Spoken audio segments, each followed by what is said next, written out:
Good morning, community. Welcome to Stroke of Genius Show Survivor Experience. I got a really exceptional show for you today. What I think is exceptional. And I think anyone out there watching this live or the replay is going to really enjoy it. I got SLP Genevieve Richardson on the show today. In case you don't know who she is, she's a SLP, a speech language pathologist with passion. There's something about somebody that finds their purpose in life. And I think Genevieve and myself, but Genevieve especially really found the purpose for her life. And it's to help us stroke survivors, to help us, whoever your brain injury survivors with speech deficit. So, without further ado, let me bring her on the show. Hold on.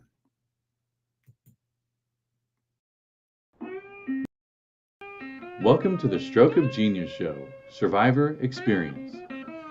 Now, here's your host, Erin Avila. And there she is. Now she's wearing cowboy hat. I must say, I knew she knew that I knew was a beaver pelt hat, which I know is a really good hat. But Genevieve, you are coming to us live from Texas. Yes, sir. Austin. Austin. Serious shout out to everybody in Austin. And introduce yourself, Genevieve. Well, good morning, everyone. My name is Genevieve Richardson. And as Erin said, I'm a speech pathologist and I am on a mission. I'm on a mission to work with stroke survivors or any other neurologic condition that impairs speaking, listening, reading, writing, or thinking. So, aphasia is that word that encompasses most of that. And I'm in private practice. And I have a second business where I'm going to be working directly with spouses, family members to help them also communicate.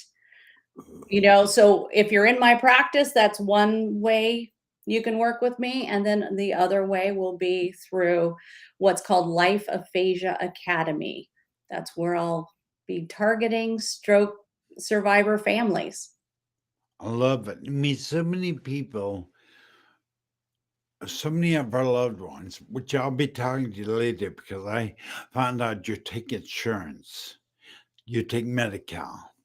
I take Medicare. Medicare, excuse me, Medicare. Yes, sir. Yes. Yeah, that's what I meant. I meant Medicare. And I'm excited to start working with me because you can work with someone like me with dyslexia. So I'm Yes, looking sir. forward to it. I'm on pause for just a minute. And we get quite a few people watching at least commenting. I Quite a few love the people. comments. Keep them coming, everybody. So Sherry Patterson, a client of yours. She's there. She's saying excited to be here. Love it. And of course, she says she loves you. Who doesn't? Aw. And there's a new audience member named Glenn. Glenn Nate. Yep. I know them very, very well. They are in my practice. Okay, thank you. Appreciate that because I was not to butcher names. So, but sure, and to believe not, Jamie is from the United Kingdom or some foreign country like that. Jamie, I don't remember. Yeah, bro, I'm sorry. So if you could tell me in the chat where you're from, I don't remember. I'm pretty sure he's from South foreign country. But Genevieve, it's really exciting to hear you're going to be helping spouses, family members, and opening a side up because in the years I've been helping stroke survivors, there's very little caregiver support.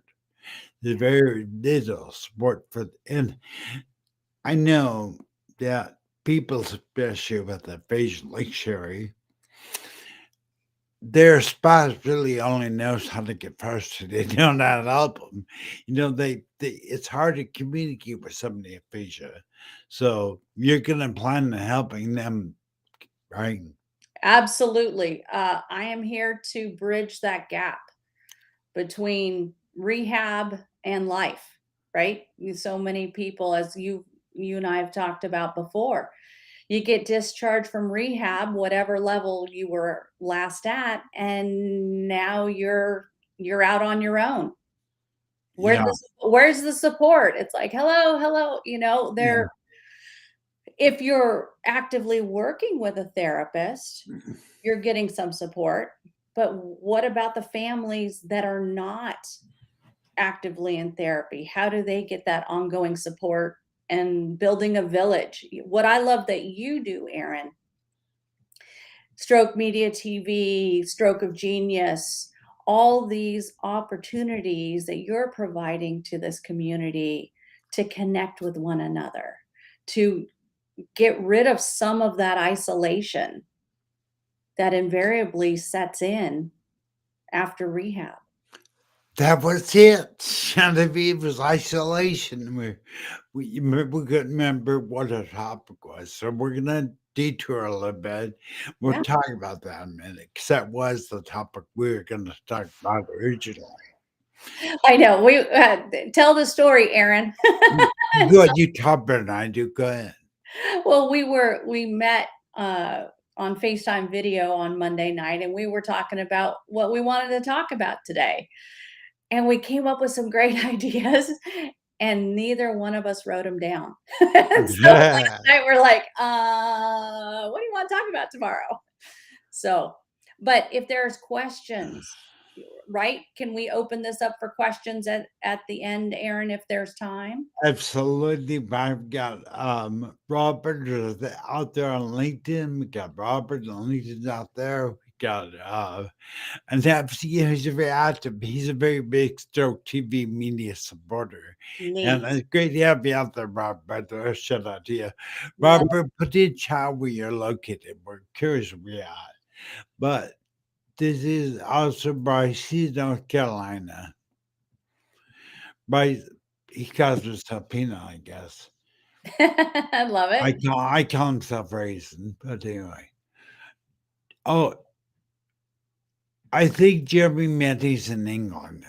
Ah, okay. Now I'm curious, Welcome. with you do telepractice. I do. Tell me what is telepractice? Now how does that benefit us? Well, I'm going to start with the best part of telepractice. I can reach anybody anywhere in the world through Zoom. The beauty of telepractice is that if you need a specialist, whether it's a doctor, whether it's a mental health professional, whether it's, a financial advisor, you know, telepractice, the computer, the internet allows everyone to have access to these special people that they didn't have access to before. So I Zoom. I say that I'm Zooming from Austin, Texas. I'm licensed in multiple states. I have a couple of international clients. There's just not a limit. We are no longer limited by geography. So currently, Medicare covers telepractice for those who need medically necessary treatment. And what that means is, at least for a short period of time, we can do some key areas of communication and Medicare will cover it. There's some controversy coming because the public health emergency is ending officially next month. And so telepractice was not covered prior to the pandemic. It was private pay. So if you wanted to reach a therapist like myself, it was a private pay situation. So what we are hoping is that Medicare will permanently allow telepractice to be a viable opportunity for those who need service. It really needs to be. There's no, but I'm really, really hoping it is, because so many people, like us stroke survivors, have a mobility issue. That's for sure. And when here's a plus of COVID, here's telepractice. That's right. And it's not just limited to speech people. You could talk to your doctor, you could talk to your attorney, you could talk to your anybody on telepractice. But so I hope for your sake, Genevieve, and hope for the sake of our community, that this stays alive. This becomes the norm. I really do. It's just such a wonderful opportunity, particularly for me. I'll just speak to me and my practice in that I can do communication partner training with anybody's family member. And now we're not limited to people having to travel to an office. I can put as many people as I need to on a Zoom visit and do direct training with family for communication. So it's wonderful. And that is why I really hope it stays, because that right there opens up a whole different world of therapy. Absolutely. Now, I guess you have a friend out here from Laverne Howard. She's in Texas. Oh, welcome, Laverne. You don't know her. Hill. I don't know Cedar Hill. I know Cedar Park. I don't know where Cedar Hill is in Texas. Well, welcome. Yeah, welcome. We were talking earlier about what we want to talk about. And so we last night kind of did a thing focus on what you can do, what you can't do versus what you can't do. And we'll get through that. But I really want to focus on it. We just brought it up again. Because I think I just remembered what we discussed. Isolation. How stroke isolates you. And, for me, I can remember when I first had my stroke 8 years ago or 13 years ago. I remember laying on my bed, isolated. There's nothing more puts a person in prison, so to speak, in their own body than stroke. So I feel isolated. So what is your opinion as your clinician? What would you say what are some strategies that we can use to overcome isolation? Well, I think first off, you need a person to help advocate for you, whether it's a spouse, a neighbor, a friend. And I think you have to start thinking, what's a first step to getting out of the house? And maybe not thinking it's going from being isolated in a bed to going to garden club. There's little steps in between that a person can take, just getting out of the house and going to get a cup of coffee and coming home. Making small ventures out to build wins, because going from isolation, as you have attested to before, Aaron, it's hard to take that first step. But if you have success with that first step, then you can take another step and build on it. Build your confidence, work with if you have a spouse or a friend that you can practice talking. Communication is not just talking. Communication is your body language, your facial expression. You can have things written down. You can have pictures with you. If there's a certain cup of coffee you want to order from 7-Eleven, or whatever, you want to go to Starbucks, why not have it written down and show it to the person at the register? That is still a win. Sharing a smile with that cashier, showing them the piece of paper with your order on it, and then eventually getting your cup of coffee, that's a win.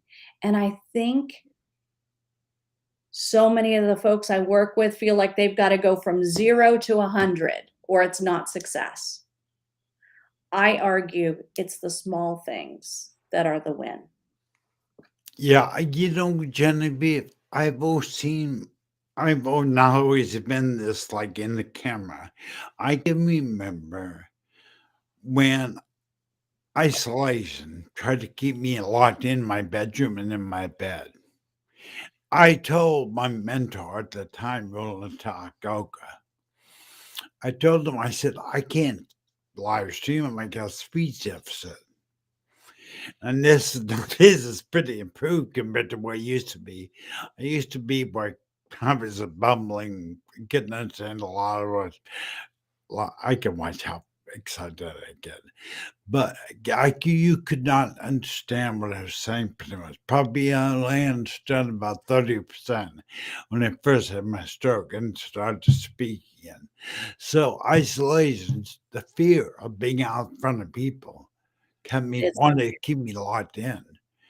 But I want to encourage you, stroke survivor, you're out there. You're locked in, or you're locked in your bedroom, or locked into your house, whatever. Go outside. That's a great Start, step. yeah, first step. And Genevieve, the reason I brought that because I think you hit it right on the head. I picture stroke kind of like a staircase. There's the bottom tread and there's the top tread. Our stroke pain a lot of times want to go from the bottom to the top. Yeah. It's a stroke pain thing. I don't know what it is. There's those steps. But the true anything I've accomplished in my life, like Bill Stroke TV media or whatever I do, you have to take steps. And I forget that all the time. Breaking big tasks into small tasks. If you're isolated in your bed, first things, get to the living room. Next thing, get out the front door. If you've got a front porch or a back porch or a front yard or a backyard, start there. Wave at a neighbor. Initiate. Hard as hell. Yeah, scary. It is scary, frightening, terrifying. I mean, these are all words that my clients and their families talk to me about, but we have to take small steps. Well, I think the hardest thing is there's a insecurity, if you will, stroke gives you. I mean, I was a guy before my stroke that could pretty much do anything. I was an certified open water diver. I was an avid fisherman. I love the outdoors, and there is a fear that occurs. There's a barrier, but that barrier, I'm telling you, people, is in your mind. It really is. The biggest wall, I'm telling you, you've got to climb stroke survivor in this life of stroke survival. Is the wall you build in your own mind. Like Jen Feet just said.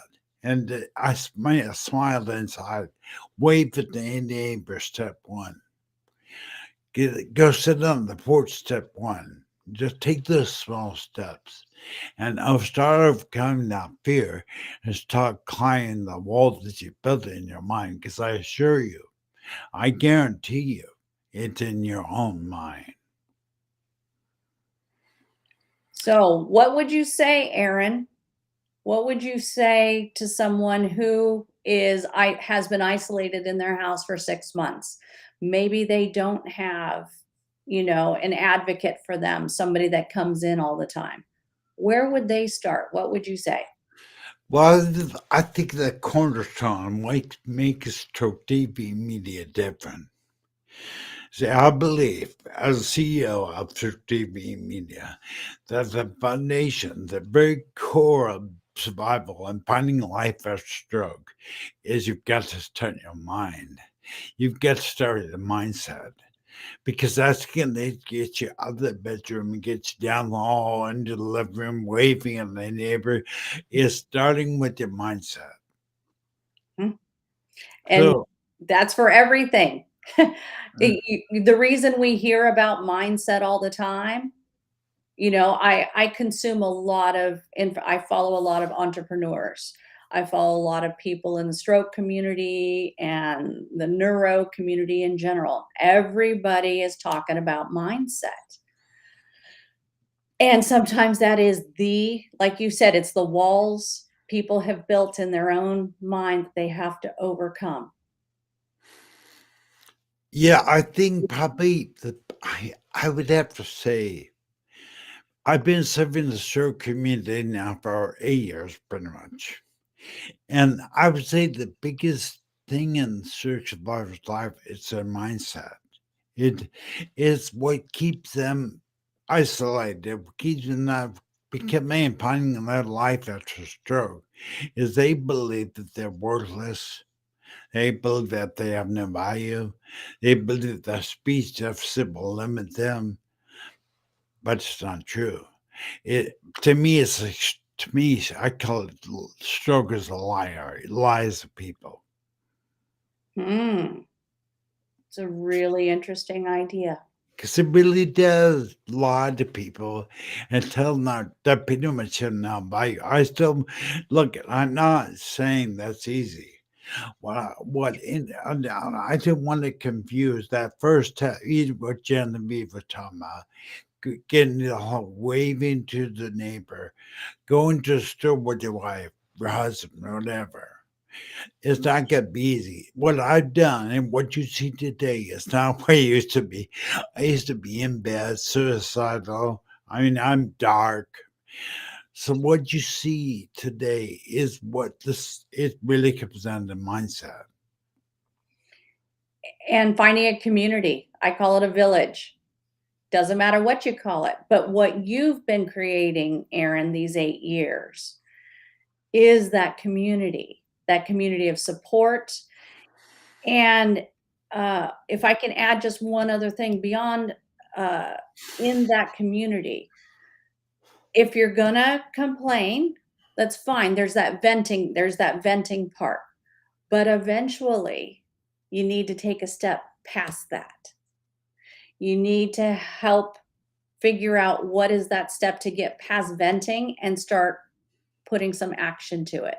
Because the longer you wallow, and it's legitimate, this is probably not coming across how I intend it to. But I follow several communities on Facebook, and so many people they just want to wallow and they don't want to do anything. So if somebody offers them a suggestion, they shut that door. I did if I can say right now, Aaron, on Instagram, I've been doing I'm in day 19 of 30 days of gratitude. I stepped out of my comfort zone to start learning how to make the reels to put on Instagram because I have to get out of my comfort area so that I can reach more people, to bring them to you, to bring them to these other support groups. Again, it's not my village, it's the village, right, for stroke survivors. So my clip today was about walking through every door. Don't slam the door on somebody. So if somebody offers you something, a piece of advice, or they want to have a minute of your time to talk on the phone, or they want to Zoom with you, don't shut them down. Take that as an opportunity to get out of your comfort zone and start that conversation. Because you don't know who's on that other side that can turn into more support for you down the road. I try to make sure that I don't shut these doors. I had someone reach out as I'm putting myself out there on social media. I'm getting all sorts of basically solicitation kind of interactions. Oh, I'm a marketer, I'm a blah blah, whatever, offering me their services. And there was one gentleman that reached out to me, and I shut that door hard. And mostly it was because I was overwhelmed with just what I was doing. I didn't need to schedule one more meeting or, do one more thing in addition. And then about 30 minutes after I sent that message back to him, I'm like, what am I doing? Why did I just slam that door? So I got back on the messaging and apologized. And I said, I'm willing to listen. When do you want to meet? And we spent 15 minutes, and it was a good conversation. And I got a new perspective about something that I didn't know much about. That is my example of I slammed the door, but then I reopened it, and it was worth my time. It was worth my energy to have that conversation. Yeah, that is a great example. I think for our stroke community, I want to make clear. I believe, Genevieve, everybody, we have 5.4 over 5.4 thousand members in a stroke support group. That's awesome. But yeah, but I see that only because there's only about 10, 15 that are active. The rest just read the messages. But what I'm saying is there's a wall. Okay. There's a wall that almost stroke survivors feel, and they just bounce off it. They just, I can't do it. I can't do it. But I'm here to tell you, stroke survivor, that you are made. You're here for a reason. I agree. Genevieve is here to help you. I'm here to help you. But you are here for a reason. And it's not just sit isolated by yourself in the room waiting to die. I'm going to tell you what your purpose in life is. This is true for every human being on earth, but especially true for stroke survivors. Your purpose is serve. Your purpose is to help us, a fellow man. You have so many people out there struggling with stroke survival. They feel isolated, like Genevieve and I are saying, they feel isolated and alone. But you, if only if you climb that wall of I can't do this, and you start singing, you start taking a chance and being what's the word I'm looking for? Being assertive. Put yourself out there. Don't listen to fear. I gotta take a side note. Courage. Courage. Courage is doing what scares you, but you do it anyway, even though you're afraid. That's what courage is. So I'm calling all stroke survivors around the world to take courage. Get courage. Put yourself out there and begin to help a fellow stroke survivor. Aaron, I just had an idea pop in my head for your community, and you're saying like there's 10 active people, but you've got more than 5,000 that are just reading the messages. What if there's a challenge? The challenge is for everybody in your group to at least post, "Hello, I live in Austin, Texas. Hello, I'm a survivor, 3 years in Houston." Just initiate. I think it would be that would be an amazing first step. I think that's awesome. Now, I know this is going to be strange. If you're not a member of Second Chance Stroke Survivors, the community, because I don't look as members. I know Facebook calls them members. I look as more of a community, a tribe of people, of stroke survivors. Because generally, there's nobody can understand me as stroke survivor than another stroke survivor. And that's what makes our ability to help each other so powerful. But like Genevieve said, I challenge you right now, stroke survivor. You member of Second Chance Stroke Survivors, post one post a week. I don't There you just say something, say hello, say something. But I want to see us become activated. This show should be packed with thousands of viewers, not just 5. I mean, really, it should be there. No, I think that challenge. I appreciate that. I'm gonna take that to heart because that challenge did take place. If everybody could say hi, maybe where they're from, even start liking people's posts, right? You can do that quick reply to somebody's post or give them a thumbs up or a happy face, something, because I think we have to break that mold. I'm a lurker. I've done it, right? We're all on lots of Facebook pages, and you just watch and you don't interact because you're afraid. You're afraid of how someone's going to interact. But I challenge everyone, say hello, put yourself out there a little bit. And then everybody welcome them in. Those who can type more, bring them, pull them into the fold. Start a conversation if you can. That is Got a true. topic. Right. Let's find some topic, some more. So this is what I'm always interested. I want to know what the stroke survivor community needs. We cover a lot of topics, right, Aaron? But these needs, they shift, it ebbs, it flows. What do you want to know about? Who's a guest that, Aaron should interview or I should interview? What kind of information do you need? What resources do you need? We can do this so much easier if we do it together.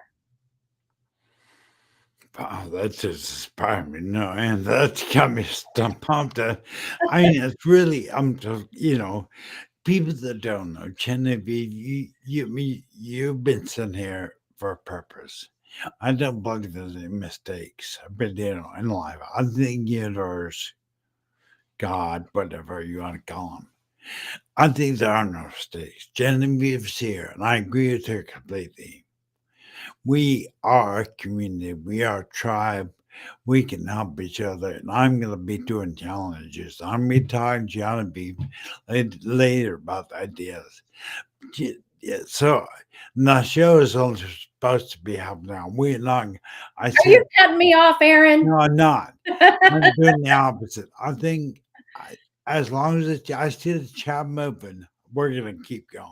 Do you have time? You keep going. I do. I've got 28 more minutes until my next appointment. So Well, if you're perfect. good, I'm good. And if anybody has questions, comments, I can see the comments when they come in too. Aaron can pop them up on the screen. Where do you want to go next, Aaron? Well, I think I'm going to go back a little bit to that feeling of isolation because anything that I could do to put out my hand to a stroke survivor in isolation. It's not just me, it's not just Genevieve, it's anybody that is out there part of the tribe or community can reach a hand out to a fellow stroke survivor in need. Yes. Right? I mean, it's not just us, just because you're a clinician. I'm not. But although I am a professional stroke survivor, but it's not just us with people like Genevieve and I, it's you. So the people in your community, the folks we have responding in the chat right now while we're on live, you all have skills and knowledge and the ability to reach out to somebody else. If you know somebody, sometimes just saying hello to someone that is lurking in the background goes a long way. Maybe that's the first step to breaking that isolation wall. Ooh, can we use that analogy? Can we do an isolation wall? Let's get rid of it. Let's melt it. Let's break it. You guys pick a verb. Pick your favorite verb for getting rid of that isolation wall. Yeah, it's funny. You're probably too young for this, but there was a show called Get Smart. And he had an isolation, used to go over him so people could not hear him. And that is what we need to break out of. Stroke survivors time. It's time. Now, here, I don't know what paired means. I don't know why that popped up either. Hi, Dee. We see you. Joker's a liar. It's so true. I mean, I was Genevieve. When I first had my stroke, until I met global-based celebrity Jeffrey Hazlett. That lie, I wasn't valuable. I was too messed up to help people. I was too much messed up to be a good husband. I mean, all these lies began to flood my mind. And that's where I think mindset is so important. because you need to get back. That is the first step. If you want to do anything that will change your life, Stroke Survivor, change your mindset, change the way you think of stroke. In fact, I don't know if you've ever watched Dwayne Dyer, but Dwayne Dyer is a spiritual leader. Okay. And he tells people to change the way you look at things, and the things you look at will change. Yep. Yeah, I'm going to repeat it because I want you guys to listen after your stroke. Listen hard to this. Change the way you look at your stroke, and your life will change. The exterior things will begin to change. And so I'm just saying right now, the challenge is start with the mindset.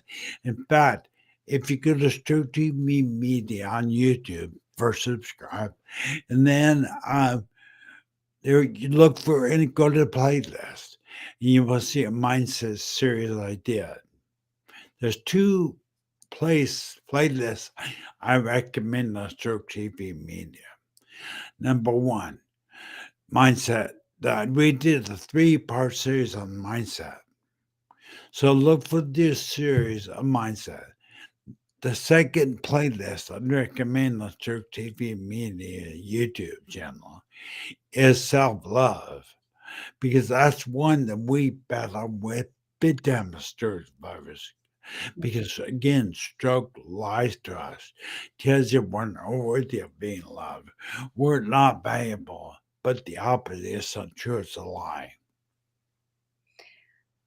One thing that I'm very conscious of with my clients is that we talk about identity.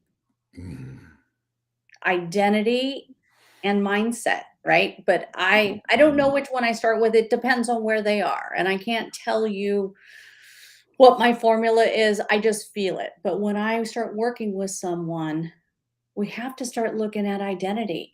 And you said a key thing a little bit ago, Aaron, about you're here for a reason. There was a reason you survived your stroke. And your new identity can be figuring out what you're gonna do about it. Oh, love that. What are you gonna do? What are you gonna do about it? And you may not know right away, but that is a bit of a mindset shift, right? Like, "Oh, I'm here for a purpose." Well, let me start exploring and figure that out. When I started my practice, Aaron, I did not need to start this practice. I was coasting. I had a great work-life balance, and then I started the practice, and it tipped the other way. But I'm happy to say I'm working every day to try and get back to that work-life balance, because I can't help people if I'm not taking care of myself. That is something else you all need to pay attention to. Are you doing things that are sabotaging your efforts at breaking that wall of isolation? Are you sabotaging yourself from finding out why you're here and what you can do about it? Are you getting enough rest? Are you getting the nutrition you need? I know I'm kind of going off target here, but it all ties in together, doesn't it, Aaron? Yeah, it's funny you bring that up because that is something I have wrestled with for years now. I felt like helping. So I have a vision, Genevieve. Stroke TV Media will become the world global hub for stroke survivors around the world. I mean, that's what I picture Stroke TV Media becoming. Yes. But do I do my therapy like I should? Do I do nutrition like I should? No. So I'm going to take that as God speaking to me, and then and through you, and I'll just absorb that. Small steps, right, Aaron? Pick Right? one thing to focus on. Again, we're not trying to go from 0 to 100. We're not starting down here and trying to get to the top of the staircase. If you want your nutrition to be better, then eat a vegetable at dinner tonight, right? And go, check, I did it. And then do it again tomorrow night. and build on those small wins. If you need to drink more water, I'm guilty of it myself. I sit here all day. All day I sit here. If I keep water here, I drink it. But if I don't put it here, I don't do it. So again, small wins. And that rings so true to what I've been thinking. That's amazing. I'm so glad you're here because sometimes, like I told you earlier, our stroke brains tend to go from the bottom of the stairs, want to get right to the top threshold without going each step in between. So today, I hope I can begin to do this one step like a saying. Like, yeah, I want to be more nutritious. I want to drink more water. Well, when I think about that, I think about drinking 5 big pitchers of water in that. Oh, I can't do that. Right. Well, right. But if I was like you just said, and I realize how important it is. If I just drink 1 glass of water more today, I did yesterday, I'm on the right track. That's right. Write it down. Well, My right. big successes are the ones that I write down. So I keep note cards. I keep them right here. Yes, I collect a lot of them. When I'm organized, I put it in a notebook. But that is a way to take what's rolling around in your head and kind of committing to it. Write down, I'm going to drink 1 more glass of water every day. Or for me, I'm going to keep my water bottle filled here. Every 2 visits, I'm going to go fill it up. Commit, write it down, tell somebody else, because when it rolls around in your head, it's much harder to follow through with. So you commit to it. And if you don't succeed one day, don't beat yourself up. Just get back on the horse. Yeah, that is so We awesome. persecute ourselves. Aaron, I do it. I have plenty of things I have to work on myself. And it is a work in process. And I think we all need a little bit of grace. Man, I think Genevieve, that's so awesome. I'm so glad you said that. So today's church survivor, take a minute to do one little thing that you know what it is. I don't need to know, That's right. but I guarantee you know what your thing is. That you're the biggest fear over, that you're the base wall build. So just take a little chip of it. Just take a little chink of it and go for that little change. Like Genevieve just said, if it's hydration, put a glass of water on your desk. From now on, I'm gonna always have a glass of water on my desk. And I'm gonna start there. You may not drink it every day or every minute or whatever, but you're starting with it one step, put that water in front of you. So Genevieve, we're 10 minutes over, 15 minutes over. I can't thank you enough. I hope we do this again sometime. I really enjoyed myself. Thank you so much. Anytime. Now, before we leave, tell people what you're doing with first of all, if you're out there, first of all, look for Life Speech Pathology channel on Stroke TV Media on Facebook. Like your page. You do live every Thursday, right? I do. So I think this is going to be week 5 or week 6. So tomorrow, you can watch it through Facebook, Life Speech Pathology Show or Life Speech Pathology. And so live show, and I'm interviewing a stroke survivor tomorrow who wrote a book.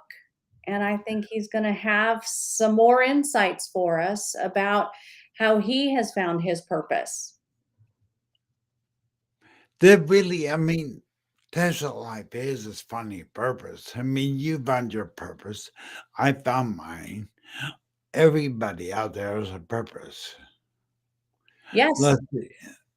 Let me put this comment up. Can you read the comment? Yes, this has been so inspirational. I'm definitely sharing this with my stroke surviving husband. Yesterday, he took independent steps alone. I want him to know that he can take another step today. Yes, yes. Oh, God. Gave me chills, D. Yeah, we do. It's, yeah. Love it. No, and everybody can do it. This is what we want, right? For Aaron, this is what we want.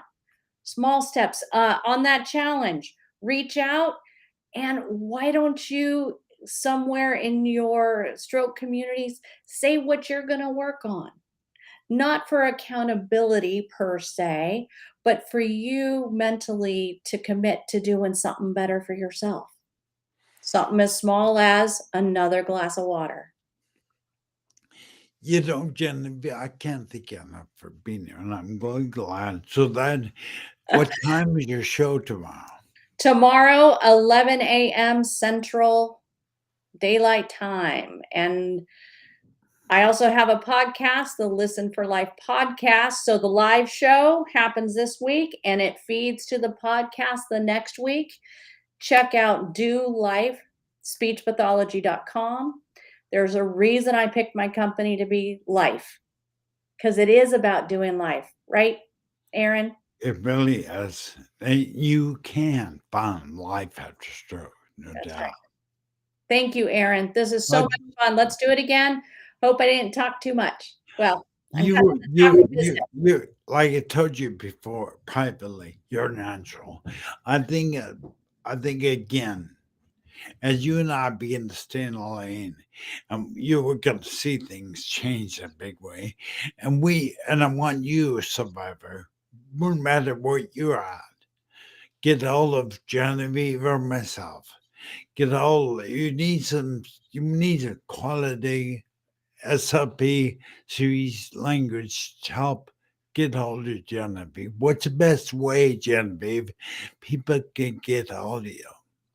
The easiest way, go straight to my website, dolifespeechpathology.com. You can reach out on social media. I'm out on there too.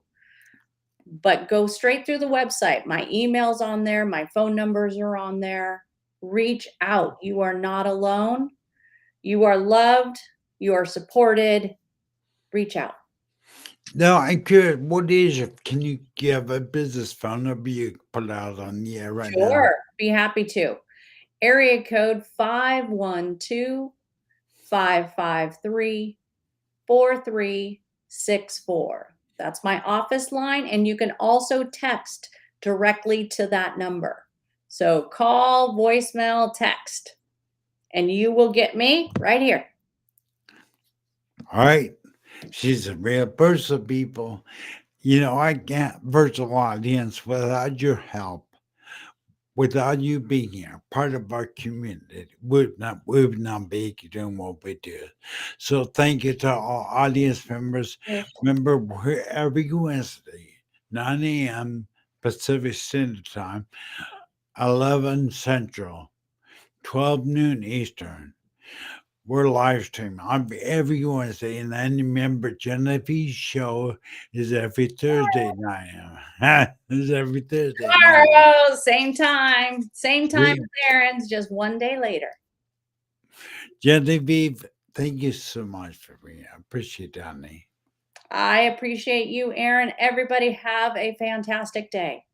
Bye, everybody. Remember, take that little step today, people. Bye, Genevieve.